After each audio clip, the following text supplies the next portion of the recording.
আসসালামু আলাইকুম। দর্শক, খুবই গুরুত্বপূর্ণ একটি খবর এবং বাংলাদেশের মান সম্মানও এখানে জড়িত।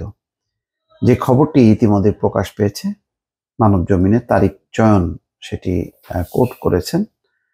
সেটি হচ্ছে দুর্নীতির অভিযোগে বাংলাদেশে অস্ট্রেলিয়ান ফান্ড খতিয়ে দেখার দাবি পার্লামেন্টে পর্যন্ত বলা হচ্ছে যে অস্ট্রেলিয়ার যে ফান্ড বাংলাদেশে দেয়া হয়, তো বাংলাদেশে তো দুর্নীতি লুটপাট হয় এবং কিছু উদাহরণ তারা টেনেছে বেনজির আজিজের বিষয়টি।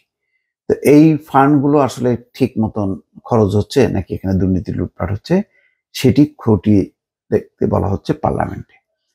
তো দর্শক নিশ্চয়ই বুঝতে পারছেন এটি আমাদের জন্য কোনোভাবেই সম্মানজনক হতে পারে না। দুর্নীতির অভিযোগে বাংলাদেশে অস্ট্রেলিয়ান ফান্ড খতিয়ে দেখার দাবি উঠেছে দেশটির পার্লামেন্টে। ৪ জুন অস্ট্রেলিয়ার নিউ সাউথ ওয়েলস পার্লামেন্টে উত্থাপিত নোটিশ অব মোশনে দেশটির গ্রিনস দলের এমপি অ্যাবিয়েল সেলিনা বয়েড এমন দাবি করেছেন। অ্যাবিয়েল বয়েডের কার্যালয়ে পলিসি অ্যান্ড পার্লামেন্টারি অ্যাডভাইজার পেরিস কামু প্রেরিত ভিডিওতে এমপি যে কথা বলেছেন সেটাকে কোট করে বলা হচ্ছে কয়েকটা পয়েন্ট। তার মধ্যে ১ নম্বরে বলা হচ্ছে, পাবলিক প্রসেসে হস্তক্ষেপ করা, অপরাধমূলক কার্যকলাপের জন্য জবাবদিহিতা এড়াতে নিজ ভাইকে সহায়তা করা এবং সরকারি নিয়োগের বিনিময়ে ঘুষ গ্রহণ সহ উল্লেখযোগ্য দুর্নীতির জন্য বাংলাদেশ সেনাবাহিনীর সাবেক প্রধান জেনারেল আজিজ আহমেদের বিরুদ্ধে মার্কিন স্টেট ডিপার্টমেন্ট গত ২০ মে পাবলিক ডেজিগনেশন ঘোষণা করে, অর্থাৎ নিষেধাজ্ঞা দেয়। বাংলাদেশের কর্মকর্তাদের দুর্নীতিমূলক কার্যকলাপের অনেক ঘটনা রয়েছে। দেশটির দুর্নীতি দমন কমিশনের চেয়ারম্যান ২০২০ সালের নভেম্বর মাসে বলেছিলেন, বাংলাদেশের সরকারি পরিষেবাগুলোতে ব্যাপকভাবে ঘুষ এবং দুর্নীতি চলছে।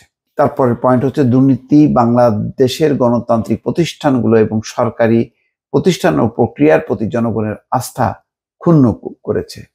বাংলাদেশ কর্তৃপক্ষ গণতান্ত্রিক প্রতিষ্ঠান ও প্রক্রিয়াকে ক্ষুণ্ণ করেছে, নির্বাচনে কারচুপি করে এবং ক্ষমতা ধরে রাখার জন্য বিরোধী দলের ৮,০০০-এরও বেশি সদস্যকে গ্রেপ্তার করেছে কিংবা সহিংসভাবে নীরব করে দিয়েছে। নিজ নাগরিকদের নির্বিচারে গ্রেপ্তার, ভয়ভীতি, নজরদারি, চাঁদাবাজি এবং নির্যাতনের শিকার করেছে। ২০০৯ সাল থেকে ৬০০ জনের বেশি মানুষকে গুম করে, যাদের মধ্যে ১০০ জন এখনো নিখোঁজ আছে। এই সংসদ যেন আমলে নেয় যে অস্ট্রেলিয়ার সরকার ২০২৩-২৪ অর্থ বছরে বাংলাদেশকে উন্নয়নমূলক সহায়তা হিসেবে $১১৬.২ মিলিয়ন দিয়েছে এবং অস্ট্রেলিয়ায় স্নাতক স্তরে অধ্যয়নরত বাংলাদেশি শিক্ষার্থীদের সমর্থন করছে। এই অর্থ এবং সহায়তা কিভাবে বিতরণ হয় সে সম্পর্কে সতর্ক নজরদারি না করে অস্ট্রেলিয়া দুর্নীতিগ্রস্ত কর্মকর্তাদের পকেটে অর্থ তুলে দেওয়ার ঝুঁকিতে রয়েছে, যার কিনা মানবাধিকার লঙ্ঘনে সক্রিয়ভাবে অংশ নিয়েছে এবং গণতন্ত্রকে ক্ষুণ্ণ করেছে।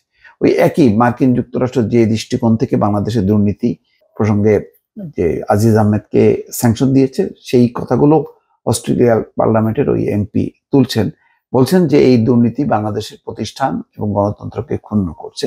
সুতরাং অস্ট্রেলিয়ার ফান্ড, যেহেতু এটা তাদের জনগণের ফান্ড, সেই ফান্ডটা দুর্নীতির কারণে সেটি লোপাট হচ্ছে নাকি সেটি জনগণের কল্যাণে কাজ দিচ্ছে, সেটি খতিয়ে দেখার দাবি করছেন তিনি। দর্শক, ভালো থাকবেন। আল্লাহ হাফেজ।